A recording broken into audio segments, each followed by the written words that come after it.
Technical সমস্যা থাকলে থাকতেই পারে, এটা কোনো অযৌক্তিক নয়। কারণ আমাদের দেশে কেন, আমি যদি একটা দল করি তাহলে আমি ধরেন আমার দলের স্ট্যান্ডের বাইরে আমি যেতে পারবো না, না যাবই না, আমি যাবই না, এটা আমি মনে করি জাস্টিফাইড। দল রং করলেও হয় দল ছেড়ে দিব তারপরে কথা বলবো, না দলে থাকলে আমি সাইলেন্ট থাকবো। আপনার বিষয়টা হচ্ছে জুলাই নিয়ে রাজনীতি কেন আসলো কথাটা। জুলাই রাজনীতির পরে, মানে জুলাইয়ের পরে যখন আমরা নির্বাচনে আসলাম, তখন কিন্তু আমরা খুব আইনের প্রতি গুরুত্ব দিচ্ছি, সব জায়গায় আমরা আইন টানতেছি। কিন্তু জুলাইটা যখন হইল, কোনো আইন কি পারমিট করে যে তোমরা এইভাবে জুলাই করো? আইন নিজেই কিন্তু একটা নিষেধাজ্ঞা যে এইভাবে কাজ করা যাবে না। এটা ভাঙে কখন? যখন অরাজকতা দেখা দেয়, অরাজকতা এমন একটা পর্যায়ে গেছে তৎপরতা আর কোনোভাবে সহ্য করা যাচ্ছে না। এখন আপনি একটা জিনিস লক্ষ্য করে দেখেন, এই জুলাই আন্দোলনটা হওয়ার কারণে, জুলাই মানে এনসিপি কেন বলছি, একটা দল হয়েছে নতুন, জুলাইয়ের কারণে একটা দল হয়েছে এনসিপি। আর জুলাই মানে 2026-এ বিএনপির ক্ষমতায় যাওয়া। গল্প যতই করেন না কেন, জুলাইয়ের কারণেই আপনি 2026-এ নির্বাচন পেয়েছেন। সংবিধান যেভাবে বলে তাতে 2026-এ নির্বাচন নাই, হওয়ার কথা। আপনি 29-এ হবে। আর যদি সংবিধানে থাকেন তারপরে, তাহলে সংসদ ভেঙে যাওয়ার পর 90 দিনের মধ্যে। কাজে আপনি যতই আমাকে বুঝান না কেন, আপনার পার্লামেন্টে যাই বলেন না কেন, বার্তাটা জনগণের কাছে কি যায়, দ্যাট ইজ ইম্পর্ট্যান্ট।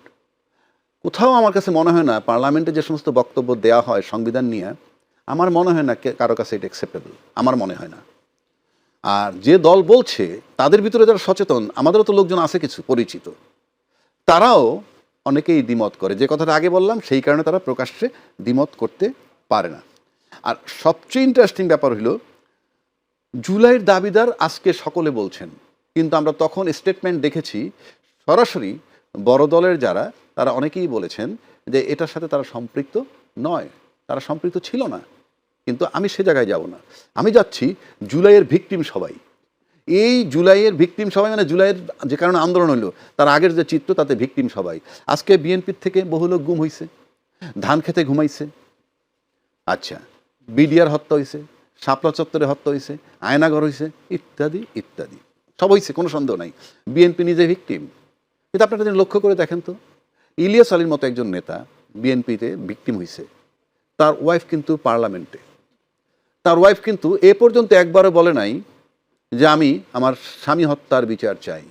স্বামী বাদ দিলাম, বিএনপির নেতা ইলিয়াস আলী হত্যা বা গুমের বিচার চাই, উনি বলছেন হাদির বিচার চাই।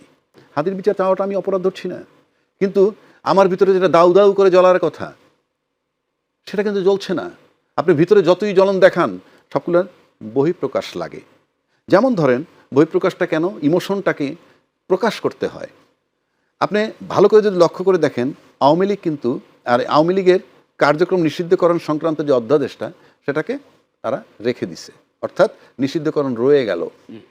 এই যে নিষিদ্ধকরণ যে রয়ে গেল, সে ব্যাপারে কিন্তু একটা বক্তব্য আসছে, রিজভী সাহেব বলছেন একটা পাবলিক সেন্টিমেন্ট, মানে আমরা যদি এই মুহূর্তেটাকে আইনে রূপান্তরিত না করি তাহলে পাবলিক সেন্টিমেন্ট আমাদের বিপক্ষে যাবে।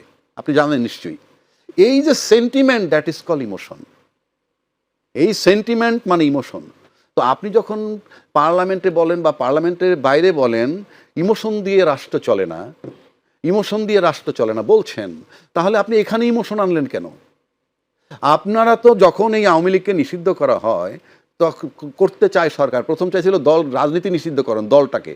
তারপরে সেখান থেকে শিফট বললো যে কোনো রাজনৈতিক দল নিষিদ্ধ করা যাবে না এভাবে। তারপরে শিফট হয়ে ওই সরকার নিষিদ্ধ করলো, আর কার্যক্রম নিষিদ্ধ করলো। তখনও কিন্তু বলা হলো কোনো কার্যক্রম নিষিদ্ধ, গণতান্ত্রিক দেশে একটা বড় বৃহত্তর গণতান্ত্রিক দলের রাজনীতি নিষিদ্ধ করার প্রশাসনিক অর্ডারে এভাবে আমরা পক্ষপাতি না। সেই আপনারা যখন আজকে এটাকে বন্ধ করলেন, তখন বললেন সেন্টিমেন্ট। তাহলে জুলাই সেন্টিমেন্ট আপনাকে কাজে লাগাইতে হবে। জুলাইয়ের বেলায় কেন কথা বলেন যে ইমোশন দিয়ে রাষ্ট্র চলে না, দ্যাট ইজ ইমোশন। সুতরাং আপনি আজকে জুলাইয়ের দাবিদার হইতে পারেন, আমাকে দেখাবেন যে আপনি আইন মোতাবেক আছেন, আপনি আইন মোতাবেক নাই। তখন আপনি কিভাবে করবেন? এইটা কিন্তু এই যে আইন মোতাবেক নাই, অর্থাৎ আওয়ামী লীগ সরকার, পতিত সরকার চলে গেল, আর ইউনূস সরকার মাঝখানে এসে একটা নির্বাচন করে বিএনপি সরকারে আনলো।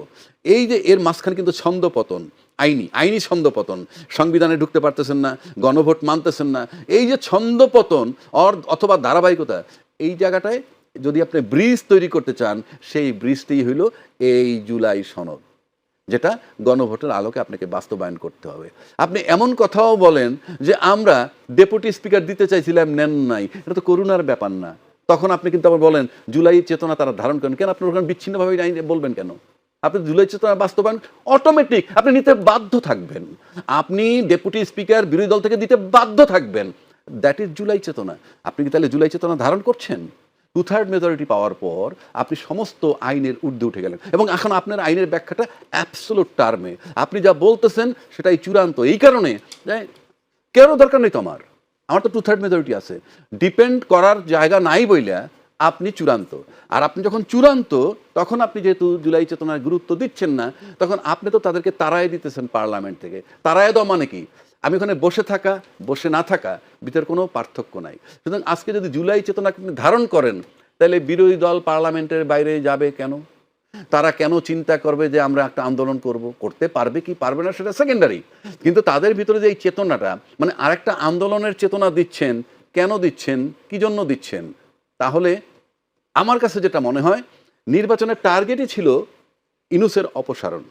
ইউনূসকে অপসারণ করার পর বাংলাদেশ এখন যে কায়দায় চলুক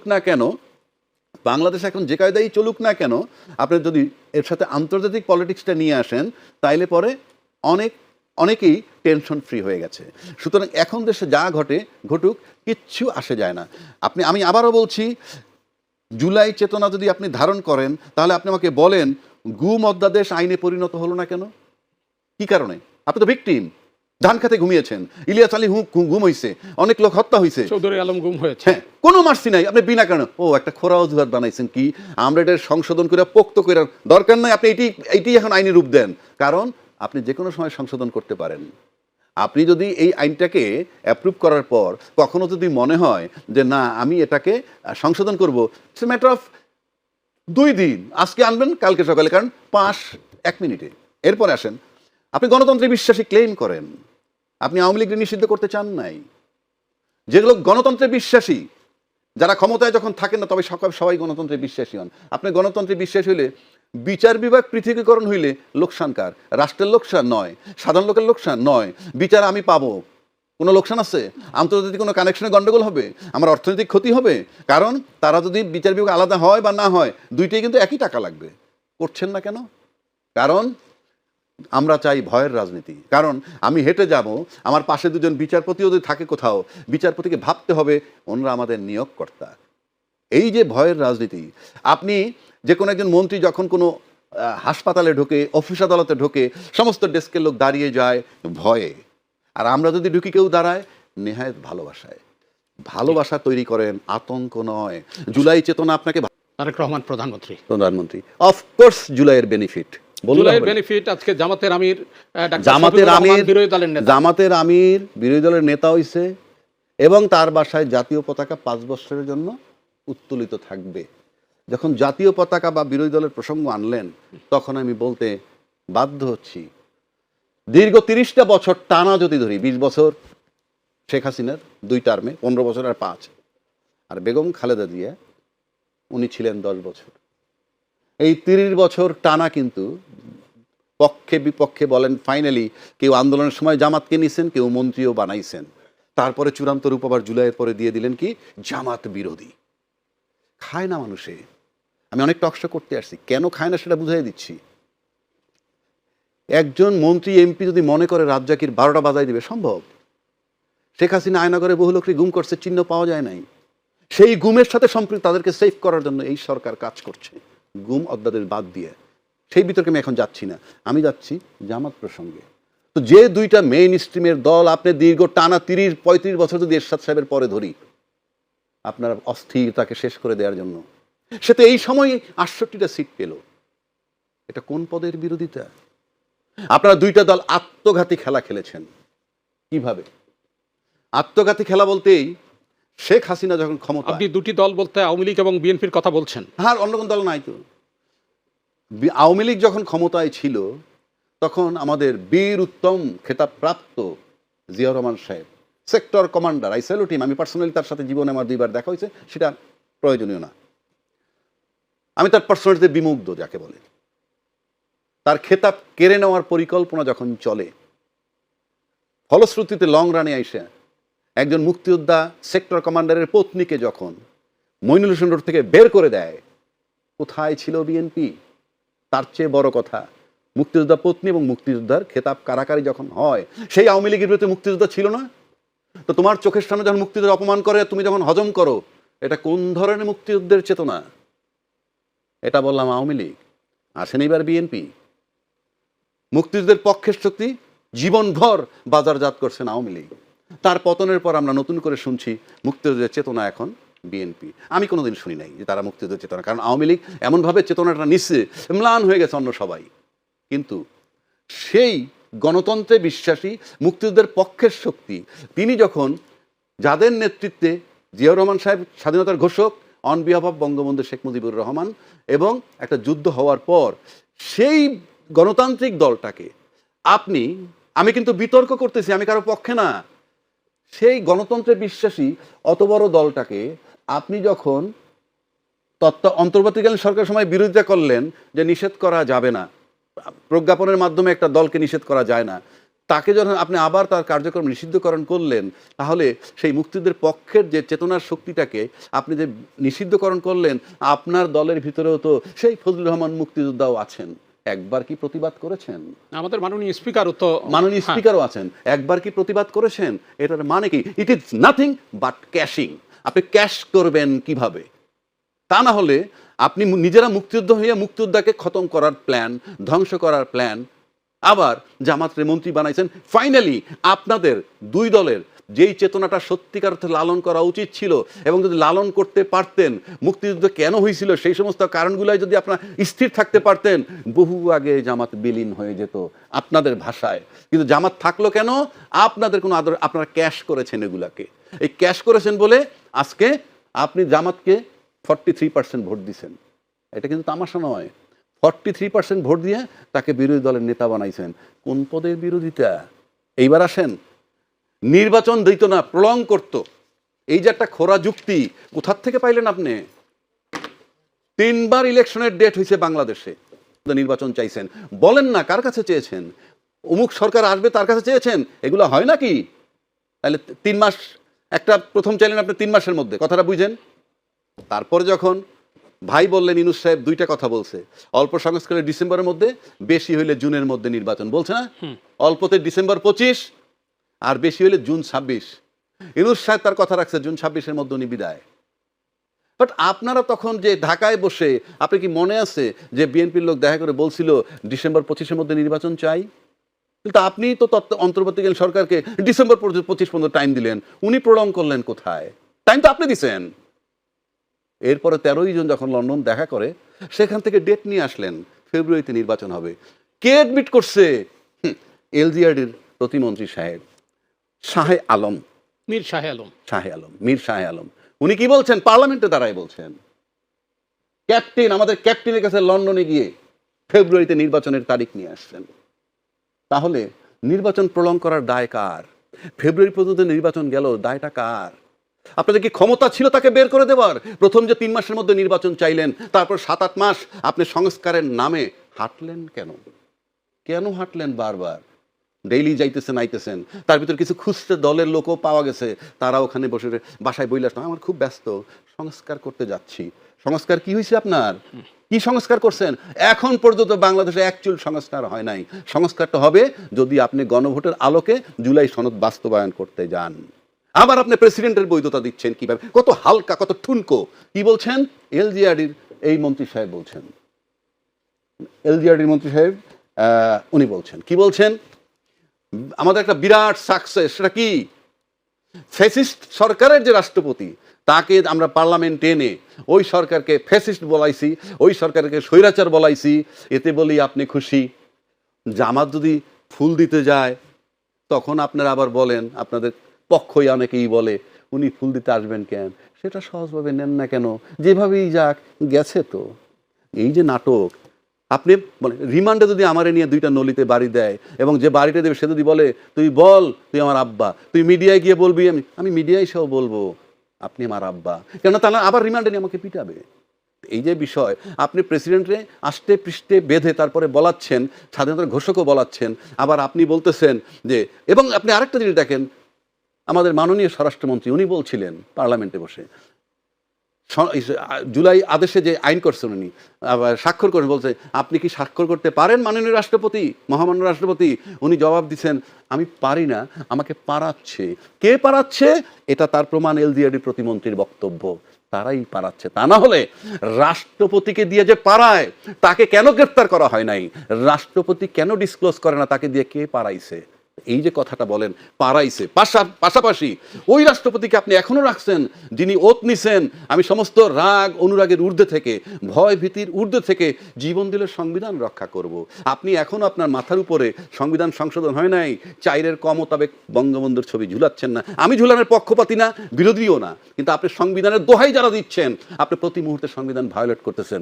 এই কারণেই আপনাদের উপরে মানুষের আস্থা থাকবে না। কাজেই রাস্তায় যদি যায় সেটা আপনারা পাঠাচ্ছেন, রাস্তায় যাবে কেন, ইট ইজ আপনার রেসপন্সিবিলিটি তাকে ভিতরে রাখা। অসংখ্য। অনেকে বলে প্রতিষ্ঠিত হয়ে নেই তারপরে বিয়ে করব, 25-এ পর বিয়ে করার কথা 42-এ করছে, প্রতিষ্ঠিত হয়ে করছে। কেউ বলছে আমি একটা গাড়ি কিনবো, ভালো একটা গাড়ি কিনবো, এখন 20 লাখ টাকা দিতে ভালো গাড়ি হবে না, 50 লাখ টাকার গাড়ি কিনবো, 50 টাকা হইতে হইতে তার মৃত্যুর দরজায় চলে যায়, তার মানে ওই মুহূর্তে গাড়িটা কেনে নাই, দ্যাট ইজ ফাইনাল। আপনি পরে শুদ্ধ করে আনবেন কিংবা আরো পোক্ত করে আনবেন, হ্যাঁ, তার মানে এই মুহূর্তে আপনি নিচ্ছেন না, কারণ 30 পার হয়ে গেলে অটোমেটিক বাতিল হয়ে যায়, অলরেডি বাতিল হয়ে গেছে। 2 নম্বর একটা গল্প করতেছেন যে 133টার ভিতরে আমি 98টা কিংবা 110টা করে ফেলছি, দরকার নাই তো, 2টা করেন না, 2টা করলে বাকিগুলো লাগে না। কারণ বলি আমি আপনাকে, যেমন ধরেন গুম অধ্যাদেশ যেটা ছিল, ওকে, এটা সংজ্ঞা নিয়ে বিতর্ক আছে। হ্যাঁ, আপনি এখন যুক্তি দিতেছেন এইরকম যে রাষ্ট্রদ্রোহী যদি কাউকে পাওয়া যায় বা রাষ্ট্রের বিরোধী কাজে যদি কেউ লিপ্ত থাকে তাকে আটক রাখা যাবে। তো বিগত সরকার তো একই কথা বলবে যে আমরা তাদেরকে আটক রেখেছিলাম, তাদেরকে রাষ্ট্রদ্রোহী হিসাবে, রাষ্ট্রের জন্য ক্ষতিকারক ছিল, for the greater interest of the country আমরা আটকে রাখছি। তো একই কায়দা আপনি এখনো করতে পারবেন, এটা খোরা যুক্তি। 1, 2 বিচার বিভাগ পৃথকীকরণ যেটা, আচ্ছা একটু আগে আমি সেটা বলে গেছি, খালি বিচার বিভাগটা আপনি স্বাধীনতা দেন না, আপনারা তো চান যে আমি হাইটে দেবো, বিচারক আমার কেয়ার করে, কারণ বিচারকের বুঝতে হবে আমি আপনার নিয়োগকর্তা, এটা আপনাকে বুঝতে হবে, সেটা বোঝানোর জন্য আপনার পৃথকীকরণ চান না। সুতরাং আপনি এখন কথায় কথায় শেখ হাসিনার ক্ষমতায় ছিল উনি বলতেন হ্যাঁ আদালত সবচেয়ে ভালো জায়গা, আদালতের আশ্রয় নেন, মানে আদালতের মধ্যে এত কনফিডেন্স থাকে না 2/3 মেজরিটি পাইলে, আনবিলিভেবল। তো এই যে 2/3 মেজরিটি পাওয়ার পর আপনার কনফিডেন্স, এটাই হইল আপনার চতুরতা। আবার ফিরবো আপনার কাছে। আমার মনে হয় শাহাদাত হোসেন সেলিম, আপনার কাছে সংসদে ফ্যাসিস্টের মতো আচরণ করছে বিএনপি, বিরোধী দলের নেতা এই অভিযোগ করেছেন এবং তিনি সুস্পষ্টভাবে বলেছেন যে বিএনপি সংবিধান সংস্কারের বিপরীতে অবস্থান নিয়েছে, এই কারণেই তারা সংসদ থেকে ওয়াকআউট করেছে, রাজপথে নেমেছে। আরেকটি বিষয় একই সঙ্গে আপনাকে, জুলাই যোদ্ধাদের ব্যবহার করছে বিএনপি, যেদিন ক্ষমতায় আসছে সেদিন থেকেই দেশ উল্টো পথে হাঁটছে, এই অভিযোগ করেছেন এনসিপির প্রধান নাহিদ ইসলাম। আপনার প্রতিক্রিয়া কি? দেখুন, প্রথমে বলি জুলাই যোদ্ধাদের ব্যবহার করার তো কোনো মানে দরকার নেই, কারণ জুলাই যোদ্ধাদের অধিকাংশই বিএনপির নেতাকর্মী জুলাই যোদ্ধাদের, আর সামান্য যারা যে কজন আছে তারা তো নিজেরাই নতুন দোকান খুলেছেন, দোকানে ব্যবসাপাতি কী হয় সেটা আমরা দেখবো, অসুবিধা নেই, আমরা আশাবাদী যে তাদের দোকান ভালো চলুক। এটা তারা বলতেই পারে যে আপনার জুলাইয়ের ব্যাপারটা, আমি তো নিজেই বললাম, চ্যালেঞ্জ দিয়ে বললাম, আমার এলাকায় 6 জন শহীদ হয়েছে, 6 জনই বিএনপি নেতাকর্মী। এটা অন্য কোনো ওরা দাবি করুক যে এখানে কেউ নিরপেক্ষ আছে অথবা কেউ অন্য দলের আছে, জামাতের আছে, এটা দাবি করতে পারবো না, এটা আমরা বলছি সেটা। আর সংসদে ফ্যাসিস্টের আচরণ বলতে আপনার ডক্টর শফিকুর রহমান তো এই প্রথম গেলেন সংসদে, উনি এখনও রীতিনীতি বুঝে উঠতে ওনার কষ্ট হচ্ছে, কারণ আমি ওনার চেয়ারের কাছেই বসি। তো এখানে সংসদে যে আচরণটা, সেটা সংসদ চলে কার্যপ্রণালী বিধি দ্বারা নির্ধারিত পদ্ধতিতে সংসদ চলে। সংসদে কি আলোচনা হবে না হবে সেটা একটা বিশেষ কমিটি আছে, এটা কার্য উপদেষ্টা কমিটি আছে, সেখানে সরকারি দল বিরোধী দলের উভয় পক্ষ থাকে, তারা সেখানে নির্ধারণ করে কত মিনিট বক্তব্য দেবেন কে, কত মিনিট আলোচনা। এটা নয় যে আপনাকে যে বলা হলো যে আপনার সময় 10 মিনিট, এটা কিন্তু স্পিকার নিজে থেকে না, কিন্তু বিরোধী দলের নেতা যখন ফ্যাসিস্ট শব্দটা ব্যবহার করেন তখন আপনার প্রতিক্রিয়াটা কি? না, এটা একেবারে বালকিল্য একটা শব্দ, এটা মানে ফ্যাসিস্টে আচরণ করার তো কোনো কারণ নেই। সংসদ চালায় স্পিকার কিন্তু উভয় পক্ষের প্রতি, আপনি যদি এখন এখানে যদি সময় ধরে কাউন্ট দেন, মানব-প্রতিকারের বিরোধী দল যতটুকু সময় পাওয়া দরকার তার চেয়ে অনেক অর্ধেক সময়টা তারা পাচ্ছে, অনেক সময়টা বেশি পাচ্ছে। বিরোধী দলের একটা সুবিধা হলো যিনি চায় তিনি উঠে দাঁড়াতে পারেন, কথা বলতে পারেন, যেটা আবার সরকারি দলের সবাই করে না বা এটা সুযোগও নাই সরকারি দলের। বিরোধী দল অনেক বেশি কথা বলতে পারছে এবং তারা তাদের গণতান্ত্রিক অধিকার অথবা সংসদীয় যে তাদের অধিকার এটা একদম পূর্ণদমেই তারা ভোগ করছে। আবার ফিরবো আপনার কাছে, আবু হেনা রাজ্জাকি, কি মনে করেন আপনি? উনি যে ওনার তিনটা কথার জবাব দিব আমি। একটা বললেন যে ফেসিস্ট সরকার বলে ওনাদের প্রতিক্রিয়া নেই, কারণ থাকবে না তো, because I have got 2/3 majority. কি আসে যায় বলুক না, পার্লামেন্ট সচল থাকুক, মানুষ দেখুক যে সরকারের কি ধৈর্য। ফেসিস্ট বলতেছে কোনো রিয়াকশন নাই, কারণ 2/3 মেজরিটি না পাইলে তখন বুঝতেন যে পার্লামেন্টের কেমন হয়। 2/3 মেজরিটি এমন একটা জিনিস, আপনি ফেসিস্ট বলেন যা খুশি তাই বলেন, কিচ্ছু আসে যায় না। উনি আরেকটা এর আগে কথা বলছেন, শহীদ মিনারে গিয়ে শপথ নিলে ভালো হইতো। হ্যাঁ, উনি বলছেন উনি আন্দোলনে ছিলেন, কিন্তু তখন তিনি কিন্তু আজকের যে দল করেন তা করেন নাই, কিন্তু এই প্রস্তাব তো উনিও আনতে না, পারতেন। তখন ওই জোটের সঙ্গে তো ছিলেন। আমি তা বলছি না, জি। এই প্রস্তাব তো উনি আনতে পারতেন। আমরা যেহেতু মাঠে ছিলেন, হ্যাঁ আমরা শহীদ মিনারে শপথ নিব, উনি বলেননি, তা মানে রেসপন্সিবিলিটি শিফট করে দেওয়ার মানে কি? তাহলে ওরাই কি হিরো? অন্তত তাদেরই দায়, আপনার দায় কোথায়? 3 নম্বর, আন্দোলনের সময় উনি কিন্তু যে দলের সাথে আজকে সম্পৃক্ত সেদিন ছিলেন না। সুতরাং এই 3টা বিষয় যদি আপনি একসাথে মিলান, তাহলে আপনাকে দেখতে হবে যে কেন তাদের রিপারকেশন কম। এই ফেসিস্ট বলেন চাকরি তাই বলেন, এটা হলো জাস্ট আপনি লৌকিকতা বলতে পারেন, কারণ 2/3 মেজরিটি আমার হাতে আছে। এখন শেষ পর্যন্ত আমি জানি না এরপরে কি, আমি সময়টা শেষ করে দিচ্ছি। আমরা একটা জিনিস লক্ষ্য করছি, বিএনপি একটা অনেক বড় দল এবং তারা এমন অনেক লোককে অ্যাকোমোডেট করছেন। তারা কি জন্য করছেন জানি না, তাদের বিকল্প লোক শত শত বিএনপিতে আছে। আমি নাম বলি না, একজন উপদেষ্টা হয়েছেন, একজন বিএনপির বিশেষ সহকারী হয়েছেন। আমার কিন্তু এটা নিয়ে আমার মাথা ব্যথা নাই, কিন্তু আমি যতটুকু জানি এগুলা নিয়ে তাদের কন্টেম্পোরারি বিএনপির দলের ভিতরে যারা আছে তাদের ভিতরে ব্যাপক প্রতিক্রিয়া আছে। এই পদগুলো তারা পেতে পারতো। সেই কারণে আমি বললাম যে তাদের আভ্যন্তরীণ অনেক কিছু, সেটা আমার সাবজেক্ট না। কিন্তু আমি পার্লামেন্টের দিকে তখন তাকাই, আমি দেখি একজন সুদর্শন পুরুষ আমাদের স্বরাষ্ট্রমন্ত্রী। আমি সত্যি অভিভূত, তার পোশাক পরিচ্ছদ, রুচি, কথাবার্তা বলার ঢং, তার যে ব্যাকগ্রাউন্ড, সে সাবেক প্রতিমন্ত্রী, সাবেক এমপি, সাবেক আমলা, তারপরে মনে করেন প্রধানমন্ত্রী এপিএ ছিল, এই হিসাব করলে একটা সুপার কোয়ালিফাইড মানুষ। এবং আমার কাছে মনে হয় সে কারণে তার উপরে অনেকগুলো ভার দেওয়া হয়েছে। স্বরাষ্ট্র মন্ত্রণালয় বিশাল মন্ত্রণালয়, পাসপোর্ট অ্যান্ড ইমিগ্রেশন, জেলখানা, fire brigade, border security force, police, RAB, BGB, সব এই একটা দায়িত্ব পালন এইটা করার পরেও পার্লামেন্টে সে যেভাবে বিচরণ করেন, সব তার কাছে ম্লান হয়ে যায়। আমার কথাটা হইল এই যে আজকে আমরা একজন ডাক্তারের কাছে চাঁদা দাবি করছে, তার মানে আপনি যে স্বরাষ্ট্র মন্ত্রণালয় আছে সেটা ব্যাপক একটা দায়িত্বের জায়গা, পাশাপাশি পার্লামেন্টও দায়িত্বের জায়গা। ইভেন প্রধানমন্ত্রী আপনাকে এত যোগ্য মনে করছেন, যেটা যৌক্তিক মনে হয় আমার কাছে, যে তার অ্যাবসেন্সে প্রতিরক্ষা মন্ত্রণালয় আপনি দেখবেন, সশস্ত্র বাহিনী বিভাগ আপনি দেখবেন, এই সব কিছুতে আমি মিলাই, তাহলে আমার কাছে মনে হয় নাম্বার 1, একটা মানুষের উপরে আপনি এত লোড কেন দিচ্ছেন? আমি জানি সে পারবে কি পারবে না, আমি আমার সুপারিশ। দ্বিতীয় বলছি, স্বরাষ্ট্র মন্ত্রণালয়ে একজন অ্যাটলিস্ট প্রতিমন্ত্রী দেন, ওনার মাধ্যমে আমি সরকারকে জানাচ্ছি একজন প্রতিমন্ত্রী দেন। আর তৃতীয় কথা হইল, আপনি অন্তত আর 2-4 জন লোক তুলে আনেন বিএনপির ভিতর থেকে। একটা ব্যক্তির উপরে এত লোড দেওয়া, আমি জানি না আমাদেরকে শেষ করতে হবে। ছোট্ট একটা প্রশ্ন দিয়ে আপনার বক্তব্য শেষ করব, তারপর আমরা সাদাত হোসেন সেলিমের বক্তব্যের মধ্য দিয়ে শেষ করবো অনুষ্ঠান। সরকার এবং বিরোধী দলের মধ্যে যে দূরত্বটা সৃষ্টি হলো, এটার নেপথ্যের কারণ কি, আর এই দূরত্বটা কমানোর জন্য কি করা উচিত? দূরত্ব কমানোর কোনো সুযোগ নাই, কারণ আপনার ভিতরে মেন্টালিটি থাকতে হবে এই যে আমি বললাম, যেই 16টা বাদ দিচ্ছেন, এই যে আপনি কি বলে অধ্যাদেশ, হ্যাঁ, এই 16টার ভিতরে মাত্র 2টা বললাম, গুমটা করেন আর বিচার বিভাগটা করেন, আপনি বাকিগুলো করাই লাগবে না। আপনি ইউজলেস গুলোকে যদি করে সংখ্যা বলেন আমাকে, দূরত্ব কমানোর কোনো উপায় নাই। আমি দেখছি না, আমি কোনো দূরত্ব কমানোর কোনো স্কোপ দেখি না, কারণ যারা বিরোধী দল আছে তাদের কোনো প্রয়োজনই নেই। নাম্বার 1, না কোনো প্রয়োজন নাই, পার্লামেন্ট চলবে, প্রাণবন্ত হবে, কোনো সুযোগ নেই, কোনো আলোচনা হবে জাতীয় ইস্যুতে। আপনি দেখেন না এই যে অধ্যাদেশগুলো বাতিল হইলো, কোনটার উপরে কি ডিবেট হয়েছে? না, ওয়াকআউট পর্যন্ত হয়েছে, ওয়াকআউট হয়েছে, শেষ। এগুলো হলো আপনি করবেন বাদশে, আমার তো মূল্যায়ন নাই, আমার তো রোল, কথাটা হলো আমাকে তো প্রয়োজন নাই আপনার। অসংখ্য ধন্যবাদ। আপনার ফ্যামিলি লাইফে দেখেন না, আপনার যদি ফ্যামিলিতে প্রয়োজন না থাকে আপনি চিৎকার করেন না সারাদিন। অসংখ্য, আপনাদের প্রয়োজন না থাকে, পার্লামেন্টে তার কোনো প্রয়োজন নাই, বিকজ 2/3 মেজরিটি আমার হাতে। অসংখ্য ধন্যবাদ। অ্যাবসলিউট মেজরিটি কি সরকারকে স্বৈরাচারী করে ফেলছে? সাদাত হোসেন সেলিম, প্রশ্নই আসে না। এটা গণতান্ত্রিক সরকার, গণতান্ত্রিক মূল্যবোধের সরকার, একটা উদার গণতান্ত্রিক রাজনৈতিক দল একটা রাষ্ট্র পরিচালিত করছে। এখানে সরকার বিরোধী দলের যে দূরত্ব সৃষ্টি হলো, দেখেন আপনাদের এখানে আপনাদের না এখানে ওই বিরোধী দলের আর সরকারের মধ্যে দূরত্ব সৃষ্টি হচ্ছে মনে করে আপনাদের বগল দাবানোর কোনো কারণ নাই, আত্মতৃপ্তি ভোগারও কোনো কারণ নাই। এই কতটা বিল পাস হবে, কতটা বিল পাস হবে না, কতটা উপস্থাপন হবে না, এটা বিরোধী দল খুব ভালো করে জানতো। শুক্রবার তো সংসদ শেষ হয়েছে, ভালো করে জানতো, কারণ এটা বিশেষ কমিটিতে আলোচনা হয়েছে, নোট অফ ডিসেন্ট হয়েছে, এগুলো সংসদের একটা কিছু শো আছে, একটা হলো সংসদের মধ্যে গ্যালারি শো, আর এখন তো আপনার লাইভ দেখায় সে একটা শো আছে। এটা আজকে থেকে 20 বছর আগে ছিল না, আপনি বলেছেন আপনি 88 সাল থেকে কভার করেন, আমি আপনার 79 থেকে আমি সংসদে যাওয়া আসা আছে, তো সেখান থেকে সেটা আমি দেখি, এটা বুঝি। এখন তো অনেক বেশি মানুষ সংসদ দেখে ইয়ে করে। এখানে আপনাদের জ্ঞাতার্থে একটু বলি, শুক্রবার দিন জুমার নামাজ আমরা সরকারি দল বিরোধী দল আমরা একসাথে